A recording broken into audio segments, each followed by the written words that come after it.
Good morning and welcome to our Sunday presentation. United Lodge of Theosophists, Washington, D.C. meets every Sunday at 11 a.m. for the discussion of a particular topic. Today's presentation will be on cycles of spiritual opportunity, and next week the topic will be work of adepts. Please also note that we meet every first and third Sunday of the month at 12:30 p.m. to read and discuss selected theosophical writings. We're currently having roundtable discussions on the ocean of Theosophy. Our lodge, United Lodge of Theosophists, is guided by its declaration, which states the following. The policy of this lodge is independent devotion to the cause of Theosophy, without professing attachment to any theosophical organization. It is loyal to the great founders of the theosophical movement, but does not concern itself with dissensions or differences of individual opinion. The work it has on hand and the end it keeps in view are too absorbing and too lofty to leave it the time or inclination to take part in side issues. That work and that end is the dissemination of the fundamental principles of the philosophy of Theosophy, and the exemplification and practice of those principles through a truer realization of the self, a profounder conviction of universal brotherhood.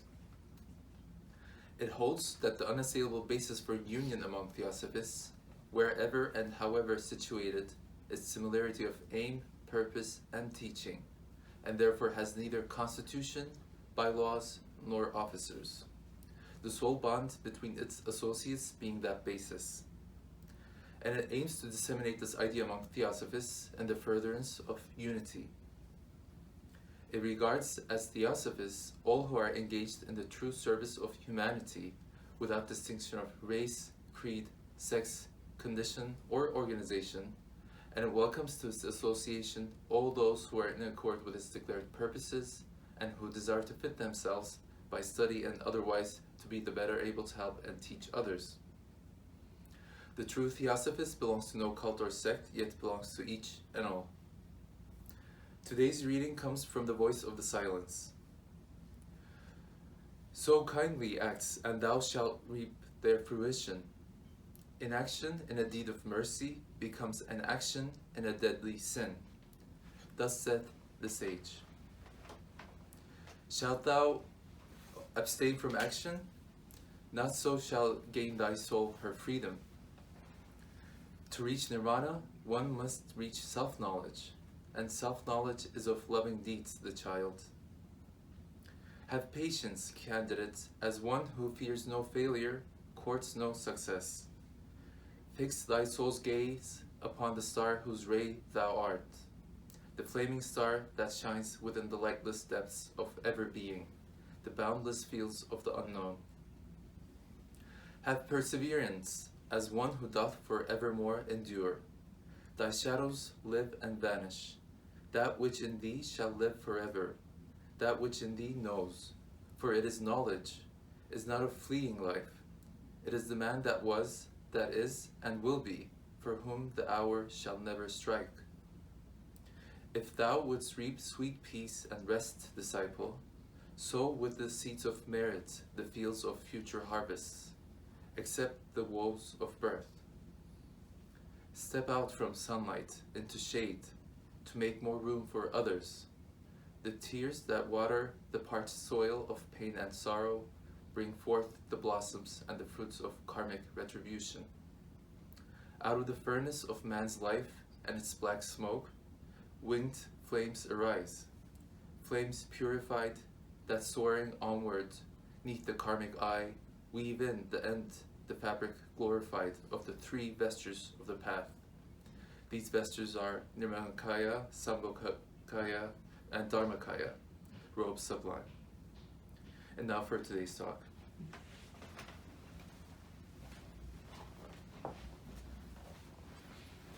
Thank you, friends.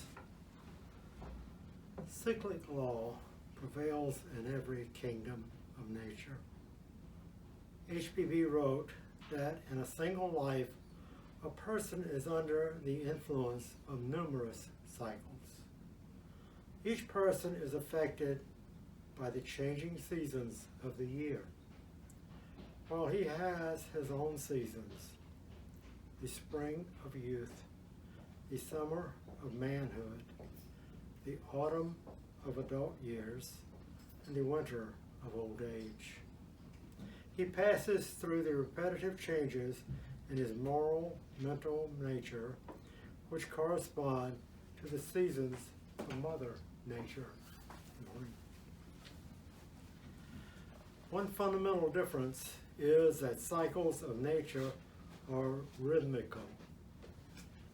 But man's free-willed actions make his own cycles erratic, in the sense that they often do not coincide with those of nature. Human pain and suffering may be said to result from personal cycles not synchronizing with those of and in nature. The statement in the voice of the silence, to help nature and work on with her, tells us that our human plans should go by nature's dependable clock. Action contrary to nature's law of universal brotherhood spells chaos, retrogression, discord, and strife. In the life of nature and of man, certain days have special significance. In nature, there are conjunctions of cycles. The closing of one cycle when its influences have completed their decline, and the opening of another with the rising of its influences. There are also important days in national cycles, and likewise in the lives of individuals. The Earth's journey around the sun brings us back once more to the winter cycle, the new year according to nature's clock. Each turn of this annual cycle, which is rather like a spiral, should bring us to a higher level. A year is an appreciable part of the time of our lives. Has it seen us marching on or sitting, perhaps even falling behind? Mankind in its totality should be further on than it is. Ignorance about man's own nature, mental laziness, and the selfishness engendered by a false sense of separateness are largely responsible for the retardation of the race as a whole. But the whole is a sum total of its parts. Individuals making the effort to rouse themselves can help all, for no man can rise superior to his individual failings without lifting, be it ever so little, the whole body of which he is a part. This theosophical doctrine on cycles and the evolution of the human race can be described somewhat by imagining that before this earth came out of the gaseous condition, there existed an earth somewhere in space. The moon was once a large and vital body full of beings. It lived its life, went through its cycles, came to the moment when it had to die. That is, the moment came when the beings on that earth began its exodus. When humans migrated from the moon, this earth became a ball with beings upon it. And then cycles began to prevail, for the impressions made upon these fathers when they lived in the ancient civilization of the moon came back again when they got to this earth. And so we find the races of the earth rising up and falling, rising again and falling, rising and falling, and at last coming to what they are now, which is nothing to what they will be.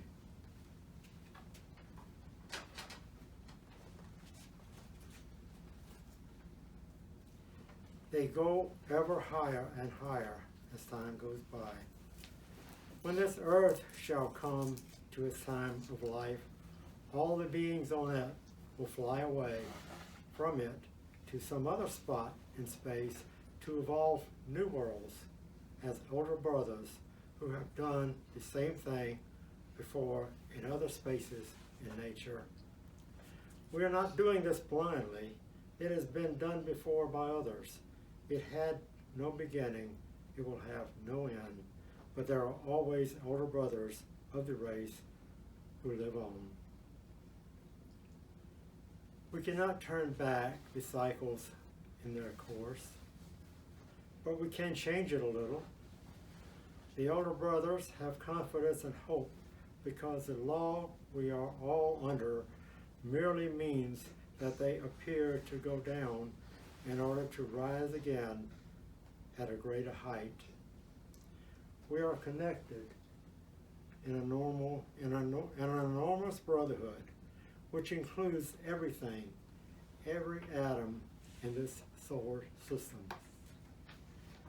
And we come up from lower forms and are learning how to so mold and fashion, use and abuse, or impress the matter that comes into our charge, into our bodies, our brains, and our physical nature, so that that matter shall be an improvement to be used by the younger brothers who are still below us. Perhaps in this stone beneath our feet. There is no dead matter anywhere, not even in that stone. We imprint matter through our every abusive or uplifting thought and action. As matter is refined and brought up the steps of the ladder in order to let some other matter come up to them. You and I have not been a stone, but the great monad, the pilgrim who came from other worlds, has been in every stone, has been in every kingdom, and now has reached the state of man. Man must show whether he is able to continue being a man, or whether he will once more fall back like the boy at school who will not learn into the lowest class. Spiritual opportunity, as implicit in Theosophy, has always been with us. Looking backward in the history of the United States, one may be amazed at the rapid growth of the work which proceeded under the guidance and inspiration of William Q. Judge, expanding from 12 branches in 1886 to 103 just 10 years later. Those in the Theosophical movement then must have sensed this progress being a flood tide. Under its principal founder, H.P. Blavatsky, simple texts on Theosophy were being written, and speakers were traveling about, spreading theosophical ideas to practically every city. Yet how quickly all this energy died away. One wonders about the meaning of such sudden spurts of progress.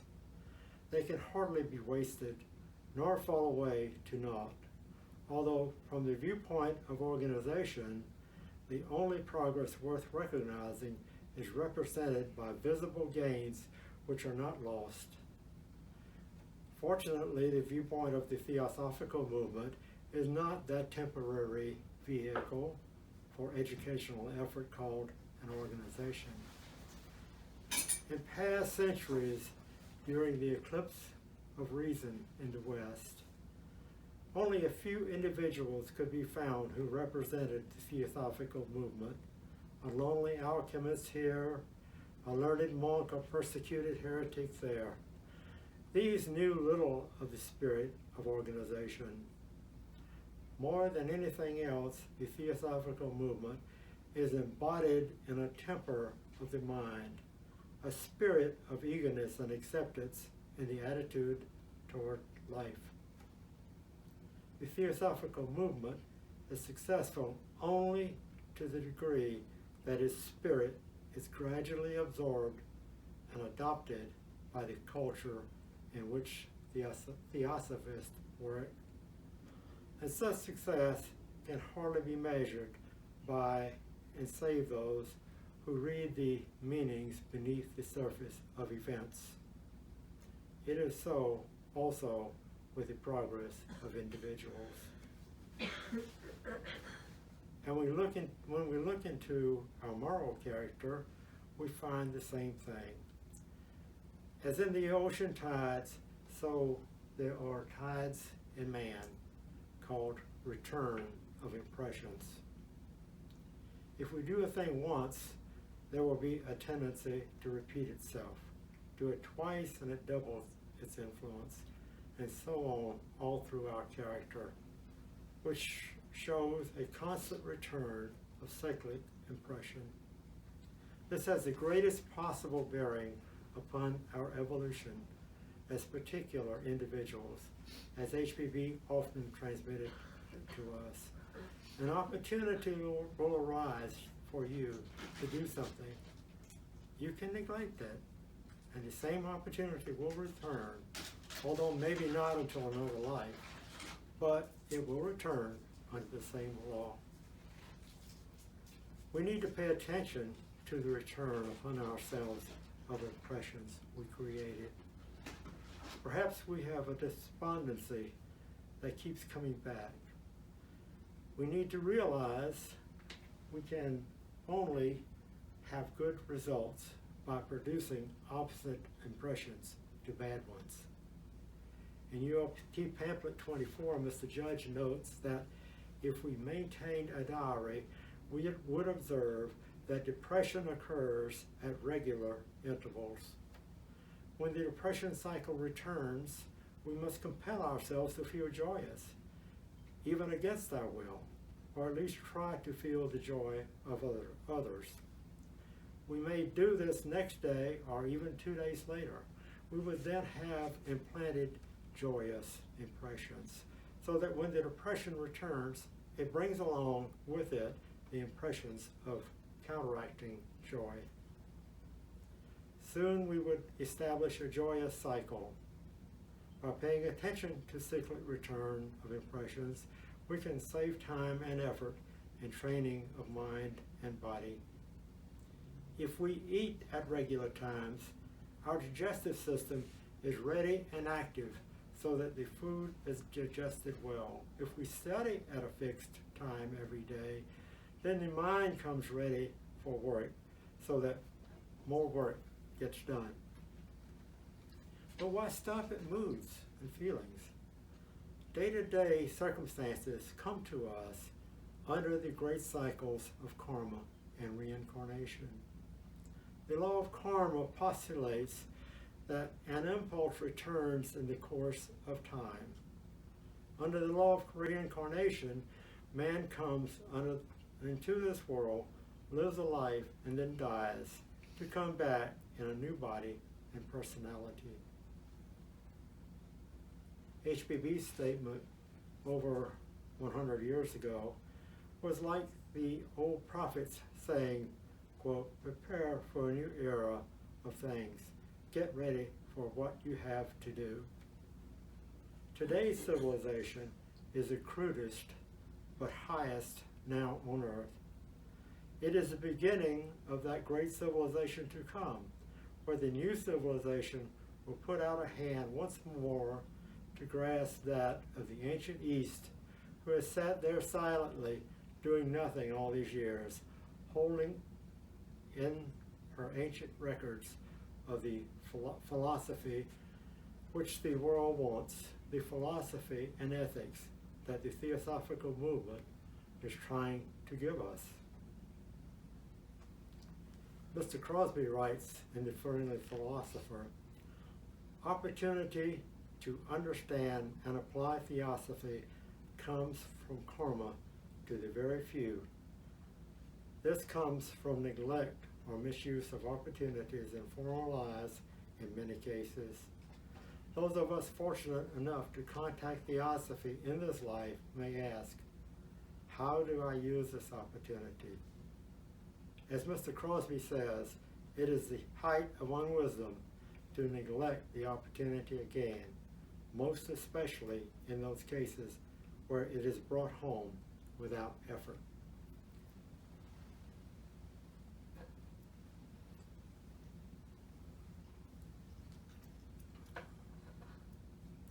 Spiritual knowledge is given out cyclically. The Theosophical movement was launched in 1875 in accordance with cyclic law, when many major cycles were in confluence and some were ending, thus indicating the need of the hour. Depending on the karmic causes set up by human beings, we have the cycle of 4 yugas. The golden age was when humanity was in its childhood, still innocent and guided by great teachers. The silver age was like youth or adolescence, when the spiritual teachers withdrew, but left behind initiate kings to guide humanity. The bronze age was like manhood, when humanity was left to itself, but free to seek the help of the adepts. Then comes this age of Kali Yuga, which is predominated by materialism, selfishness, and spiritual darkness. It is the shortest of the yugas. The rate of cause and effect is much faster, but cycles and results are not skipped. So we can do more, learn more, and make more progress in Kali Yuga. Every effort to combat selfishness in the world or within us has a fourfold effect, Mr. Judge observed. A sincere lover of the race can accomplish more in 3 incarnations under Kali Yuga's reign than he could in much greater number in any other age. While the obstacles seem great, the powers to be invoked can be reached more quickly. In Kali Yuga, we are at the lowest point in the descending cycle of evolution, when matter is at its densest and nature's forces are weak.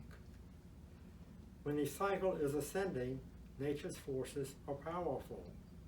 The astral life of the earth is young and strong in the time between Christmas and Easter, so that we get added impetus from nature in keeping the resolutions made during this period. We cannot do much against Kali Yuga, but we can do much in it. It is a folly to want to retain one's childhood and repeat and intensify the pleasures of childhood.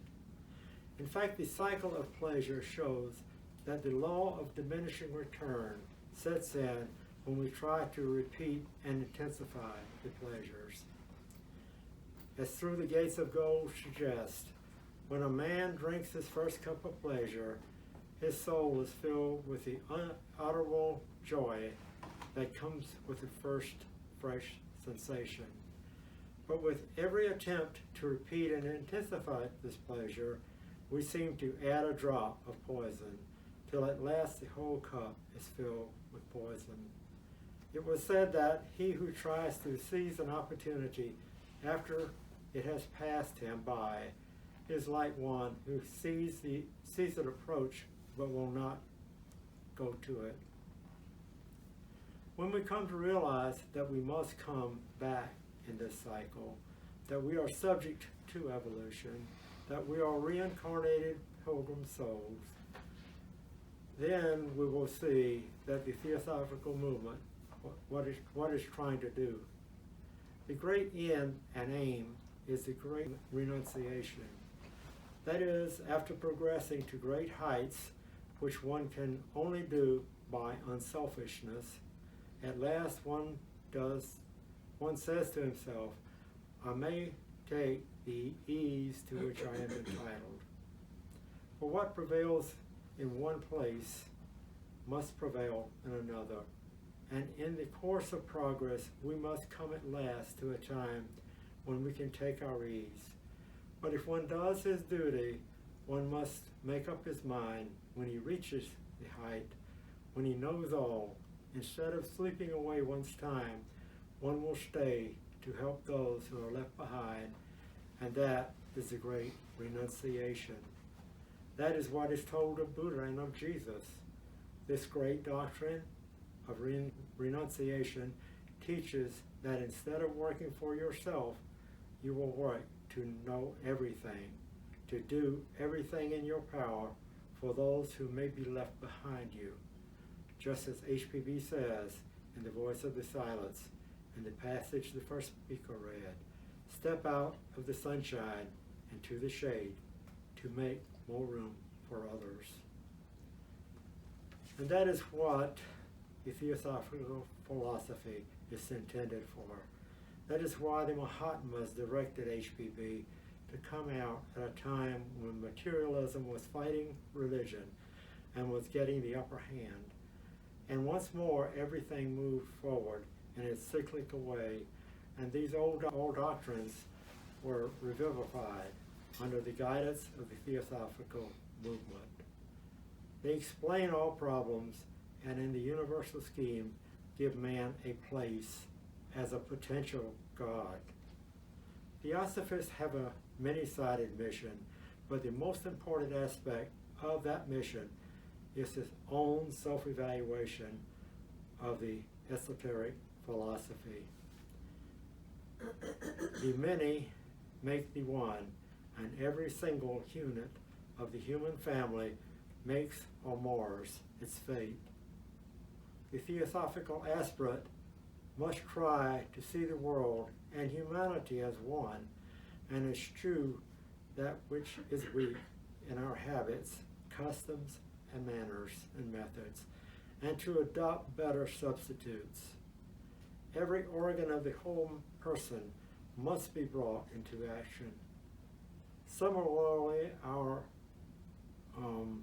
knowledge must synthesize the branches of learning and all methods by which such learning is acquired. This synthesis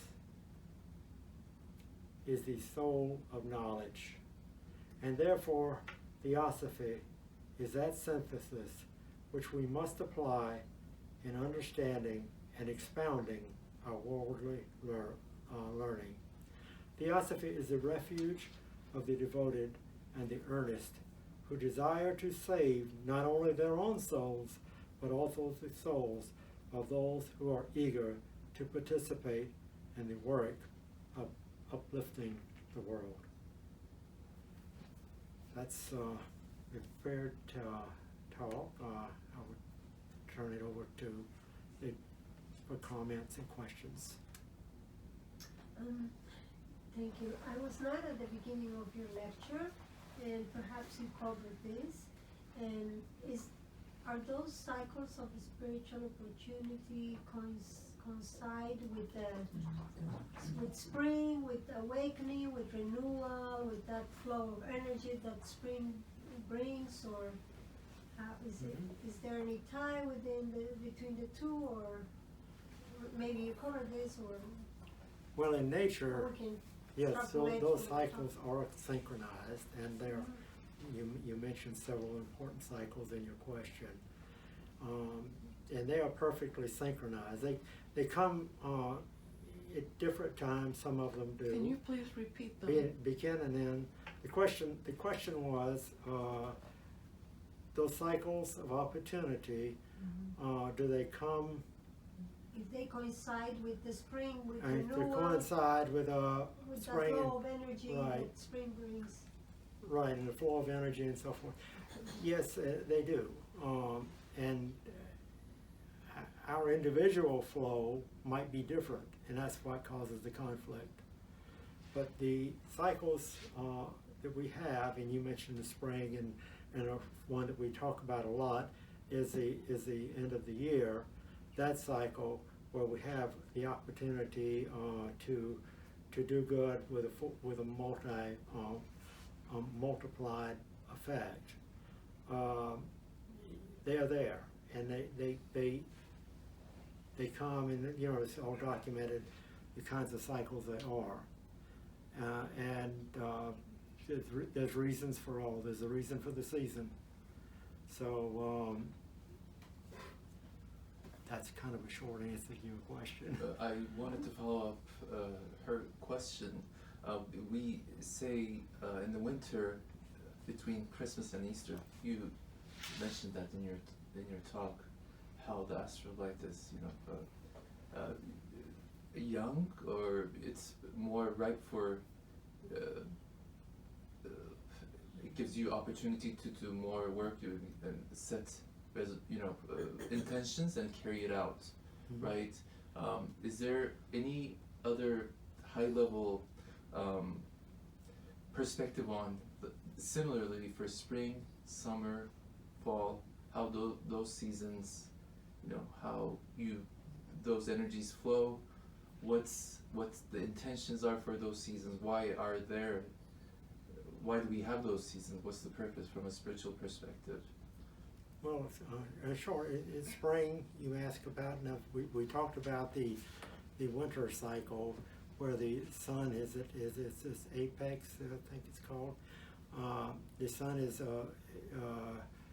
making a turn on its northward journey, and the ground is in the process of coming, helping the seeds come to life. In the springtime, the period of growth, and in the summertime, continued growth. In the fall, harvest. So yes, there's a reason for for all four of those seasons. Okay. I'll go back first. Go ahead. Carolina? Yeah, follow up. Could we say that at the beginning, like coinciding with spring, is an opportunity for renewal, for new intentions, and then at the end of the year is opportunity for reflection? Would that coincide with nature? Because nature comes dormant at the end of the year. It's winter Yes. season. So Yes, would you say that would be a that's, correspondence? Toward the end of the year, we have the birth of the gods and so forth. December 22nd time frame, December 22 to 25 is celebrated for birth of Jesus in the Christian world. Yes, definitely. So there is time for reflection there, and up until, I guess, early in the year, that we can make our resolution based on our experiences. Question? To answer the student's question to a degree, HPP has an article, and she explains how important the tree is. Not only that it represents recycling of the same seasons. Speak a little louder. Tree. She gives a tree as an example, and she says there is nothing on it in the winter months, and the example given here is that it is dormant. It retains its energy internally, where the other plants are concerned, they're frozen under the Earth's surface during the winter months, but she says the Earth is very protective to those seeds. It does not allow them to die. So when the spring comes, they germinate. With the tree, you can see the leaves coming on. In the summer, she says, you gather its fruit. You're eating the fruit. And you said autumn is for harvesting the plants. And she says when the cold season comes, which is winter, she gave the example of the tree branches being useful for fire. In other words, there's a use of everything in a cyclic fashion. Now, to combine it with this talk today, how would we change our attitude to become beneficent to nature? Because this is the spiritual opportunity that the cycles provide us. And that was the intention of this talk. So you said in your talk that during the December 21 to Easter cycle, Earth's atmosphere, the electromagnetic atmosphere, which we call astral, has been renewed. And we go through this every year. So that inherent desire of humanity to do better things for the New Year resolutions is a real opportunity in nature. So if we coincide our effort with that of nature, you said it gives it 10,000 or 10 or 100, 100 more capacity to do good during that period, because Earth's energy declines from then onward to the December cycle again. But it gives us that opportunity to be able to achieve tremendous work during that first cycle. Not only that, whatever you start is going to give its fruit through the other seasons until you come back to the December cycle again, from the example that was given by the tree. So if you want to truly interject into this opportunity cycle, then you have to do it with nature so that it gives you impetus to move it forward. I'm thinking about the farmer while you're making those comments. The farmer is very good. Is probably as good as any Synchronized. in terms of being in sync with the season. Yeah. Because if they're not, they won't get much of a crop. Yes, that's true. So and their crop, the gathering of the crop in the fall is very important to do that timely, or you lose your crop to rot. So in your talk, you mentioned that we have cycles of physical, cycles of moral, cycles of mental, cycles of psychic, and cycles of spiritual opportunity. Can you expand that a little bit for us? I did read about that, and to me, they're very much the same, converging cycles. Spiritual opportunity is intertwined through it all. This is my understanding, and I'd like to hear from everyone, from others, as to what your view is. Because spiritual is basically, the physical is a vehicle for the spiritual while we're embodied. So those can grow to confluently, kind of together. But didn't HPV also say that in the coming cycle, this student recently read an article where all of the calculations for moving into the Aquarian age was actually shown in the article, that we entered that age in 1898, that the new Aquarian cycle entered into the arena. Didn't HPV say that during this coming cycle, which she meant the Aquarian cycle, our psychic faculties were going to find expression, and that the mental hospitals were going to be full with patients? She made this a statement. So that is why this student put the psychic cycle in there, because in this age, that psychic ability is going to be developed, because we have already, according to her teachings or the philosophy, have perfected our kamic principle. Well, where are we going to go from the kamic? We're going to go to the monastic principle, because in the next round, the fifth element, which is manas, is going to be fully developed. And in that explanation, we're told that the mind is going to express itself without having to deal with matter or substance. In other words, it's going to express itself through its own power. Direct perception comes from that. But before we reach that, aren't we going to go through this psychic phase that the teachings talk about, that we're warned about? We're warned about that because that's what and we see that around us a lot too. that's the phase that that's dangerous, if you will. You go out. We have the intellectual phase and so forth. That is very important in getting along in this world. But that direct perception is what is necessary and needed.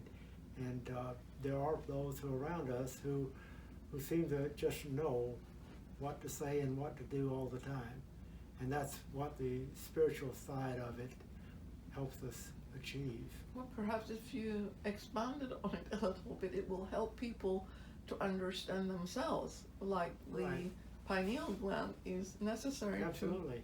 to have for intuitive perception. So it means that humanity has to develop that particular aspect of themselves, does it not? Yes, it does. And you're asking about the pineal gland. That is a center for spiritual activity. Science knows that it exists, but science does not really know what it does. It's calcified, petrified, due to misuse and disuse. And as we work on our spiritual side, which is like all through everything we do, we have to, that gets into motive and intent. The intent has to be there, the correct intent to build up that spiritual aspect of us. And that third eye then eventually will reopen. But right now, it's, for most of us, it's pretty dormant. And we have to work, that's why we have to work at it so hard, opening up the spiritual part of us. But I think it's also is a necessity to understand what makes something psychic energy and what makes something spiritual energy. It is a necessity to try to understand that, to understand which is which. And the spiritual is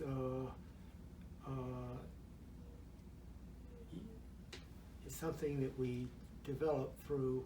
We have to first, I think, realize that it's there, and it's an internal growth process where we try to activate from within, without, selflessly, in working with nature. Work on with nature, the voice says, and she will open to you all of our secrets. Perhaps I think Buddha's midway kind of is helpful in that department. Yes. Where it says not to be mindful of what we are doing and not be hurtful to others in our work. I think that's the Hippocratic oath also. Before the doctor goes and does something good, he must do no harm to the patient. That kind of psychology, I think, is very helpful. Because as human beings, I don't think we can just suddenly become spiritual workers. We have to kind of work towards it with altruistic ideology. I think you said that it is based on humanity being one family all over the world, that each branch is part of that family. But HPB also says that a human being spends half of its lifetime in coming to that point, that when you have come to that point where you can actually perceive others as part of yourself, not physically, but psycho-spiritually, we are all one because we come from the same center of spiritual energy. But she says at that point when you have come to that inner realization, you're halfway your journey, which means that now you're going to go circling upwards towards your spiritual home, and that is going to require this work that you have listed here. Yeah, that's you're referring to this huge cycle that we're in, This is the greatest one.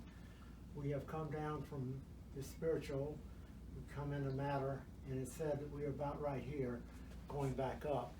So on the spiritual side, and there are numerous opportunities. Like, for example, the 100-year cycle comes to my mind. I didn't really get into that very much, but around the 75th year of each 100 years is where we get the greatest amount of help, and we have to work starting, let's say, 2000, for example, 20, then we have to really work at it because things get a little dormant, and people get involved in their worldly activities and things like that.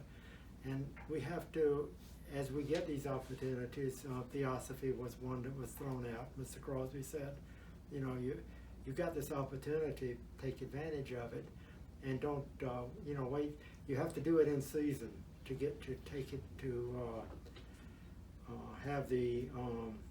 have nature help us. Well, everyone does not wake up at the same time. This is not a philosophy where you can be, what's the word, proselytized? Proselytized, yeah. Right. In other words, conversion is not possible because you have to be awakened internally. Absolutely. That you have to accept that responsibility for yourself. But if you're not awake, we can nudge people, but we cannot make them become awake. No. So this opportunity, how would you recognize it, for instance, when it comes? Sometimes the student thinks that by the time you recognize it's an opportunity, it's already gone. Yeah. In question, how do you recognize it? Yeah. How do you check your gut. Does it make sense? Does all this stuff make Common sense? sense. Yeah. This is a common sense philosophy, and it gets really deep in many places, but it's there for us to try to understand. She wrote all this stuff to make us think. Well, she also compares a lot of the stuff in there, and she says that we have to go wide to understand where other people are. Deep and wide, yeah. Deep and wide, and compare different aspects of old religions, because she says that's the only way you're going to convince yourself that they all come from the same root. Mm-hmm.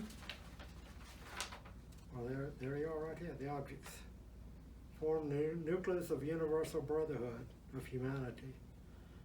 Second is the study of the ancient and modern religions, which is what you mentioned. But with a focus of understanding the commonality of what's in them. And the third is the unexplained laws of nature, to investigate them. All three, our objects, and all those are, again, we have to go from within out. So Jessica?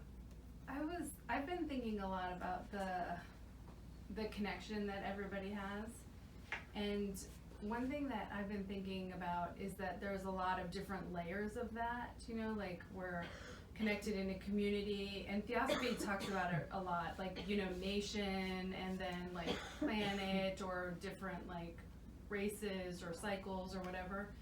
But the one that I've been thinking about a lot recently is that the earth is a self, and that we're all that one organism that is this planet, serving our different functions.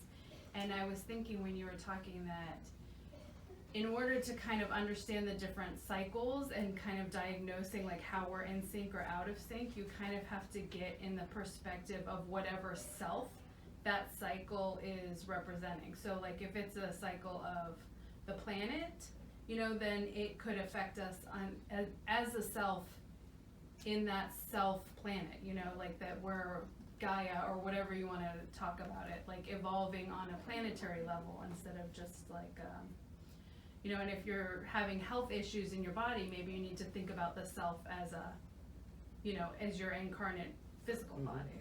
on an And individual how is that basis. syncing up? Yeah. Yeah, well, and that ties in with just thinking about the 25,000 year cycle, and then many below that. And that you're talking about the planetary cycle. That's the larger type of the annual one. The seasons of the year. 25,868. 25,000. Did I say 25? It takes 25,000. The sun makes a Yeah. circle in that Okay, many years. Right. It's a So, sidereal year. Yeah, and all these converge and so together, and then we have the individual too.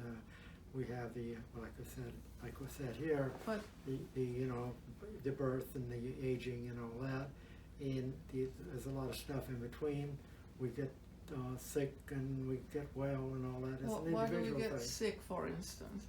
When I worked in the hospital, I used to talk Theosophy to everybody. I never said what it was, but it was this wisdom of ages, and people understood it.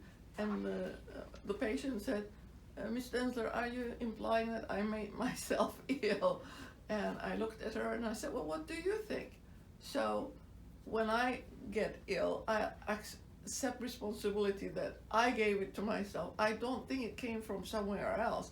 It's either something is missing, or my thinking is not correct, or I'm not treating the elemental lives within my body correctly. So if you say, think about it, but you also have to understand the philosophical implications and do something about it. But who in the West would accept responsibility for their illness, for instance? That you're causing yourself to become ill. It's not something from the outside.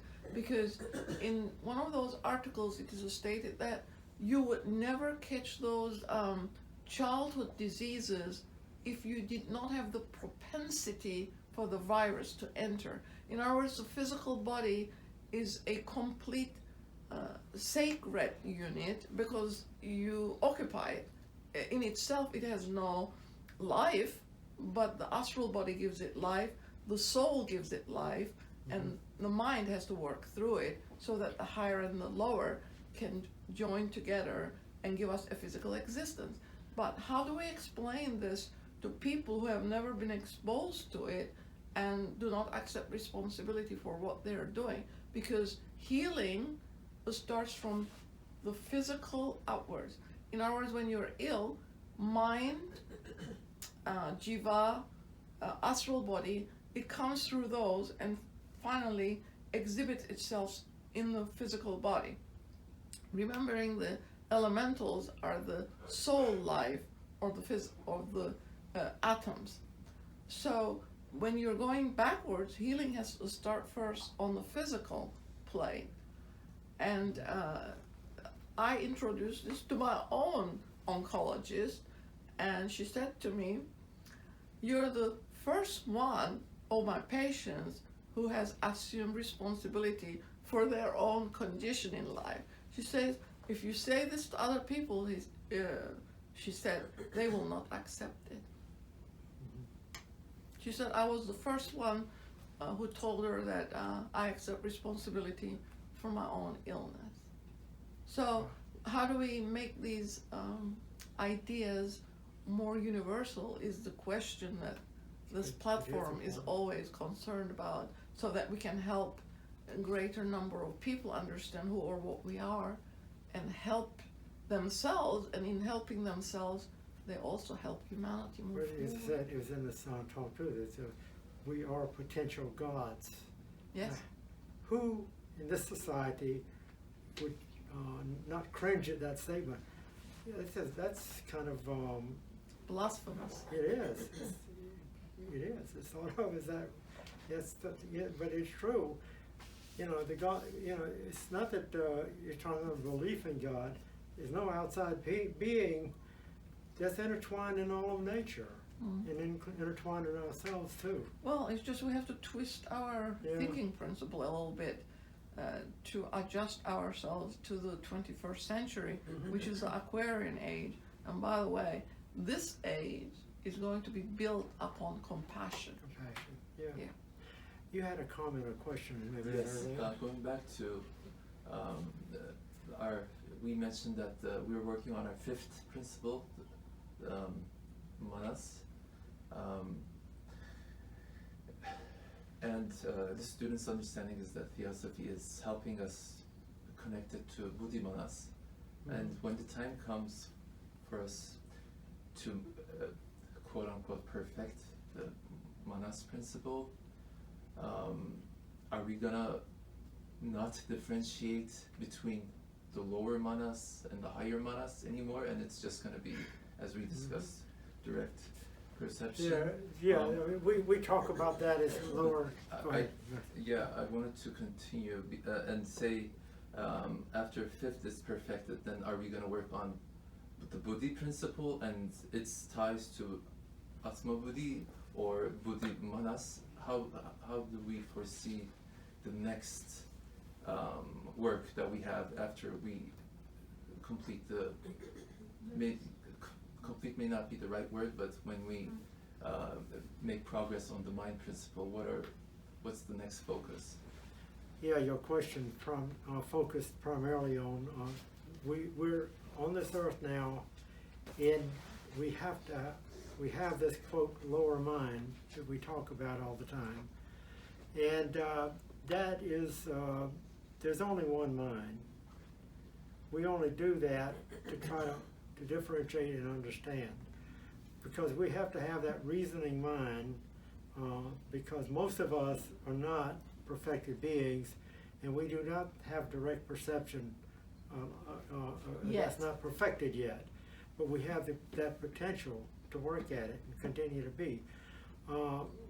As we become more and more perfected, that means that that differentiation will no longer be there, and so we will then be working on helping. The Buddha of the world is one who is here, doesn't have to be here. They're here to help others. They really, in my understanding, that's all they're here for. They decided to stay back and try to help us, and they have the reward still waiting for them sometime in the future. May I add something? Sure. The difficulty at the core of the question is to understand the function of the mind. Right. As you said, it works in two different ways, but it is connected to the thinking principle of the person, and from that follows a speech, and from that follows our deeds, action. And the explanation is that if you, as a human being, are on the upper planes most of the time, in other words, you're doing your thinking on the altruistic plane, what is that based on? Unity. In other words, your concern is not solely for yourself, but perhaps those in your family, and as the student mentioned here, in the community we live in, because some of us are not developed enough to make a difference at a national level, perhaps, but we can certainly make a difference within our own family and within our own extended family and in our own community. So depending on the thinking principle, that consciousness goes up towards the unifying, altruistic, or it comes down into separative, selfish. That's the key to understand the mind. And with our thinking, we're continuously up and down, up and down, up and down. We're not in one field all the time or in the other, but we go up and down with our thinking process, because our consciousness follows the feelings and it moves it. Desire, feelings, it moves it up and down. If your personal desire is expressed, you go downward. If it is general, goes outward. And the student mentioned the joining of manas to buddhi. Okay, first of all, the antaskarana is there because it's a necessary condition we are in. If the Antaskarana wasn't there and we couldn't go up and down, then we would be forced to be either in the lower field, because the higher field, remember, Atma Buddhi Manas is the monadic essence that goes from one life to the next. That's the continuity of your consciousness. Otherwise, what would it mean to say that we are perfectible? What is perfectible? The perfectibility belongs to the lower quaternary, because the upper triad is perfect. But Buddhi is the vehicle of the Atman, which is a general principle. Otherwise, it would not be able to influence us. And Buddhi, in its turn, is considered soul wisdom, or wisdom soul. So it affects the higher mind, because the higher mind entity is part of that triadic essence. But if you do not invite your higher mind to affect the lower aspect of you, it cannot do so, because it does not belong onto this earth field, whereas the intellectual mind does. And that is why it was recommended that all of the theosophical students read that very wonderful article, Psychic and Noetic Action, written by HPB at that time, to show us what it is that we need to do to control the lower mind. Because she says the atoms are psycho-spiritual. She's explaining in that article our psychic nature and the difference between the psychic nature and the spiritual nature. In other words, the physical body is the alchemical process. If your thinking is spiritual, it moves the atoms upward because they are psycho-spiritual. But if the energy comes from the lower mind, they are psychic. It moves it down. And that is the key to understanding the mind.